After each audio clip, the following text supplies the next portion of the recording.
చూద్దాం ఒకసారి ఆంధ్రజ్యోతి నిజామాబాద్ జిల్లా వార్తలు వచ్చిన దరఖాస్తుల గురించి ఒకసారి మన ప్రధానంగా కథనం వచ్చింది.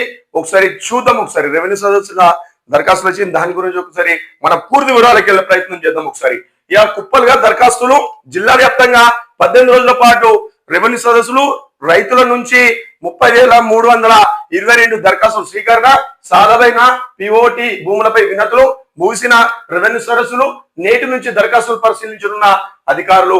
ఇక చూస్తే భూ సమస్యలు పరిష్కరించాలని జిల్లా వ్యాప్తంగా రైతుల నుంచి దరఖాస్తులు భారీగా వచ్చాయి. ఎన్నో ఏళ్లుగా పెండింగ్ లో ఉన్న సాధమైన మిస్సింగ్ నెంబర్లు, పిఓటి భూములకు సంబంధించిన సమస్యలు పరిష్కరించాలని రైతులు అధికారులకు విజ్ఞప్తి చేశారు. గ్రామాలలో నిర్వహించిన రెవెన్యూ సదస్సులకు రైతులు తరలివచ్చి తమ భూములకు సంబంధించిన సమస్యలను అధికారుల దృష్టికి తెచ్చారు.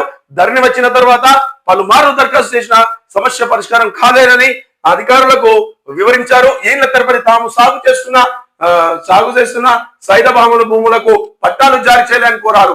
ఇక అదేవిధంగా జిల్లాలోని చాలా గ్రామాలలో ఏళ్ల తరబడి పెండింగ్ లో ఉన్న భూ సమస్యలు కొత్తగా వచ్చిన భూభారతితో పరిష్కారం అవుతాయని భావిస్తున్నారు. జిల్లాలోని అన్ని గ్రామాల పరిధిలో ఎక్కువ మొత్తంలో దరఖాస్తులు రావడంతో అధికారులకు ఇక వాటిపైన దృష్టి పెట్టనున్నారు.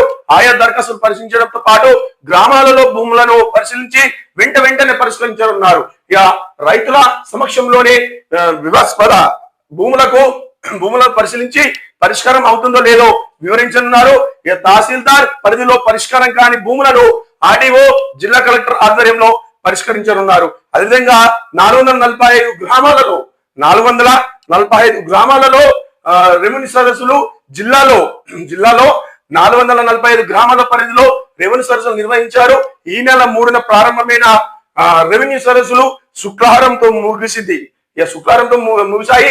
జిల్లాలోని మెండోర మండలం మినహా మిగతా అన్ని మండలాల పరిధిలో ఈ రెవెన్యూ సదస్సులు నిర్వహించారు. పైలట్ ప్రాజెక్ట్ కింద మెండోర మండలం పరిధిలోని అన్ని గ్రామాలలో గత సదస్సులు నిర్వహించి భూ సమస్యలను దృష్టి పెట్టారు. వాటిని ప్రస్తుతం పరిష్కరించున్నారు. ఇక ఆ మండలం మినహా మిగతా 32 మండలాలలో ఈ రెవెన్యూ సదస్సులు మొత్తం 50 టీములుగా ద్వారా ఆయా మండల పరిధిలోని గ్రామాల సదస్సులు నిర్వహించారు. తహసీల్దార్, డిప్యూటీ తహసీల్దార్ అదేవిధంగా ఆధ్వర్యంలో 2 బృందాలుగా ప్రతి మండలంలో సదస్సులు నిర్వహించి రైతుల నుంచి భూ సమస్యలపై దరఖాస్తులు స్వీకరించారు. అదేవిధంగా చూద్దాం. ఇక ముగిసిన రెవెన్యూ సదస్సులు జిల్లాలో 18 రోజుల పాటు నిర్వహించిన రెవెన్యూ సదస్సులు శుక్రవారం ముగిశాయి. భూభార చట్టం ప్రకారం భూముల సమస్యలను పరిష్కరించాలని రైతులు దరఖాస్తులు పెట్టుకున్నారు.